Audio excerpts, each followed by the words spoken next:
inside the backpack, we've got 2 sensors and a GPS module. The first sensor is a particulate sensor, and it uses lasers to detect the size and concentration of particles. Then the second sensor is the gas sensor. We're measuring NO2 and VOCs. The project we've been doing in Taiwan is really interesting because it's looking not just at one major city.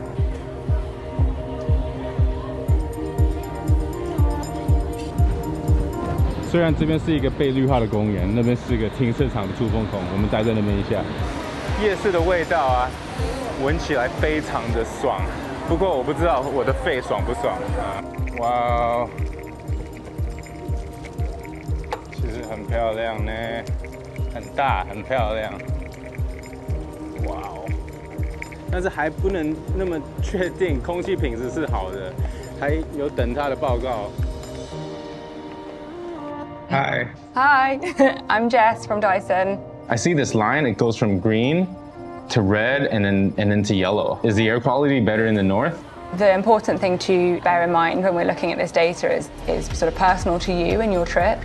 While you're in Taipei, you visited this temple. We can see there's a really big PM 2.5 event. We were actually taking this bag and just hanging out right besides the incense container. There are other spikes. Definitely not as high as the temple. You can actually reduce your exposure by something as simple as just going down a less busy street. Some of the other things I thought that were quite interesting was your visit to the night market, because we can see there's some really big PM 2.5 events happening. So we went to get some barbecue.